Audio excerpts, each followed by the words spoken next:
Ne croyez pas que parce que Dieu a parlé sur votre vie, Dieu se sent obligé d'accomplir ce qu'il a dit sur votre vie. Non, Dieu ne peut pas accomplir ce qu'il a dit sur votre vie sans vous. La condition que nous devons créer, c'est vraiment de nous offrir un sacrifice vivant, saint, agréable. C'est-à-dire de permettre à la croix de tuer notre chair. Vous ne devez avoir pour ambition que le fait de poursuivre et d'accomplir votre destinée. C'est tout. L'ambition est personnelle. C'est quelque chose que quelqu'un veut atteindre. C'est vrai que la Bible dit que Dieu opère en nous le vouloir et le faire. Mais est-ce que vous savez que tout ce qui est en vous ne vient pas de Dieu?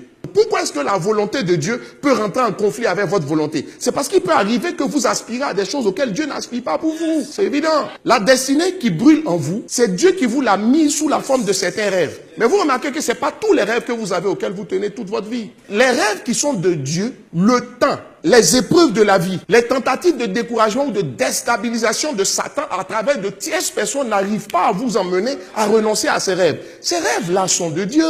L'ambition, c'est ce que toi-même tu veux réaliser. Mais la destinée, je n'ai pas choisi de devenir ou de faire ce que je suis en train de faire. Mais j'ai senti dans mon cœur, à un moment donné, que c'est ce à quoi Dieu m'appelait. Et j'ai décidé de me dédier entièrement à ce à quoi Dieu m'appelle. Écoute-moi, la destinée n'a rien à voir avec l'ambition. Le moi aime les privilèges. Le moi aime les honneurs. Le moi est attaché à la gloire. Ne recherchez pas la gloire. Ne poursuivez pas la gloire. Ne poursuivez pas les honneurs. Poursuivez une seule chose. La volonté de Dieu pour vous. L'un des traits marquants de l'ambition et de la destinée. La destinée, Dieu veut que vous réalisez quelque chose qui profite aux autres. Il dit ceci, il est comme un arbre planté près d'un courant d'eau. Mais le problème, c'est que l'arbre ne mange pas lui-même son propre fruit.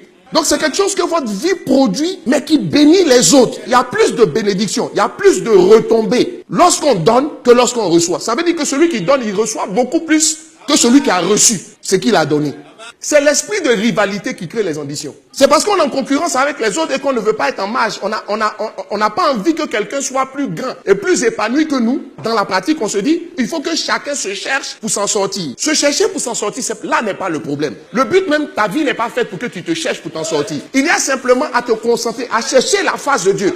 Il n'y a pas à te chercher, il y a à chercher Dieu. Ça dit, c'est de sentir ce que Dieu veut pour vous. Si vous comprenez le bien fondé et la profondeur de ce que je dis, il y a beaucoup de choses que vous poursuivez actuellement que vous allez laisser tomber. C'est l'ambition qui pollue la vie des gens, qui rend les gens malheureux. Pourquoi il dit ne faites rien par rivalité? La rivalité crée ces choses-là dans votre cœur. Joseph n'a jamais cherché à être le chef de tous les prisonniers. Tu veux dire quoi? Il n'est pas ambitieux, ça ne l'intéressait pas. Mais c'est eux-mêmes qui l'ont vu. Regarde, un arbre n'a jamais demandé à quelqu'un de le regarder. Mais quand tu vois ses fruits, tu ne peux que t'approcher de l'arbre. C'est pourquoi je vous ai dit dans cet enseignement, ne cherchez pas à vous faire voir. Les gens étaient en prison, ils ont regardé Joseph, ils ont regardé d'autres personnes, ils n'ont pas fait élection. On n'a jamais dit de venir choisir un chef des prisonniers. Mais eux-mêmes, ils ont regardé, ils ont compris que ce qu'il a là, ce monsieur-là, il faut bien qu'il vienne il faut qu'il soit établi chez nous parce que il a la solution à beaucoup de problèmes que nous pouvons avoir. Je te pose une question. Dans ta compréhension de l'ambition, est-ce qu'il a ambitionné d'être chef des prisonniers? Non, mais il est devenu. David n'a pas cherché à être le chef des renégats lorsqu'il était dans le désert. C'est les gens qui sont allés le chercher pour dire, viens être notre chef. Je vais vous poser une question. Quand vous avez lu la Bible, vous avez vu une seule fois David s'assoit et puis dit, j'aspire à être le roi d'Israël. Non. Est-ce que Joseph a cherché à être le plus élevé de tous ses frères? Non. C'est Dieu qui l'a réalisé, c'était sa destinée. Lui, il dormait tranquillement. Il n'a pas demandé au Seigneur de lui donner le songe qu'il a vu. Et jour, il dormait. Il a vu qu'en fait, sa destinée commandait et elle imposait pour le bien de sa famille qu'il en soit la tête. Il n'a fait que suivre sa destinée. Maintenant, ça a gêné ses frères qu'ils suivent sa destinée, mais c'était sa destinée. Mais tu sais quoi? Tu ne peux pas combattre quelqu'un qui fonctionne non pas ambition, mais dans le sens de sa destinée. Tu sais quoi? Parce que Dieu est garant de cette destinée-là. Dieu n'est pas garant de tes ambitions, il est garant de ta destinée. Et à Soulas, aussi longtemps que Dieu parle, il se sent une responsabilité personnelle de prendre tout en œuvre pour que cela se réalise. Dieu n'est pas responsable de tes ambitions. Il n'a aucune responsabilité, il n'a aucune obligation par rapport à tes ambitions, mais il a toutes les responsabilités, toutes les obligations par rapport à ta destinée. Il n'a fait que suivre sa destinée. Il n'a fait que suivre les rêves que Dieu lui a mis à cœur. Et tous ces rêves-là se sont accomplis. C'est l'ambition souvent qui fatigue les hommes dans leur fonctionnement.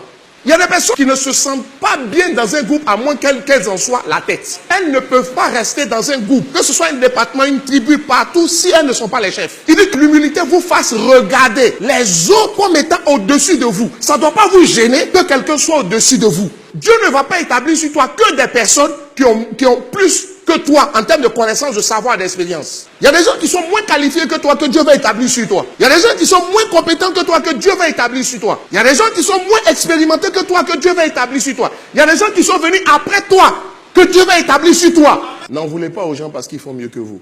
Tu n'es pas le meilleur, il faut que tu le saches. Tu peux faire bien, mais rien ne prouve que tu vas faire mieux que tout le monde.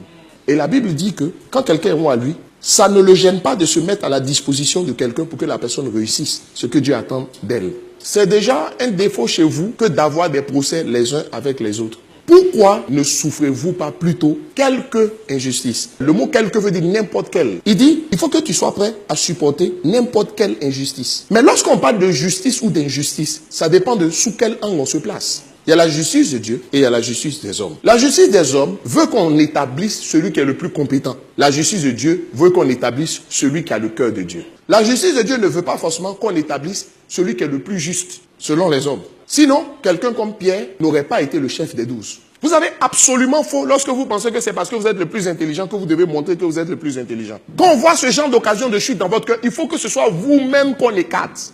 Ne cherchez pas à être la personne la plus vue, sinon la mieux vue, et la personne la plus appréciée. Acceptez que souvent vous fassiez des choses, que ce soit vous, le concepteur de la chose, et qu'on acclame quelqu'un d'autre. Pourquoi est-ce que tu es si sensible à tout ce qui se passe autour de toi? Si tu ne peux pas subir des chocs émotionnels sans cesser d'être correct et droit selon la parole de Dieu, Dieu ne peut pas travailler avec toi. La Bible dit, Dieu a tout fait pour un but. Ça veut dire que si Dieu a permis, peut-être pas voulu, mais permis, qu'il y ait cette injustice, c'est quelque chose de pas normal, qu'on t'ait fait subir, si Dieu a tout fait pour un but, ça veut dire que ça sert un but, un dessein de Dieu dans ta vie. Mais le problème, c'est que toi, tu es focalisé sur l'injustice.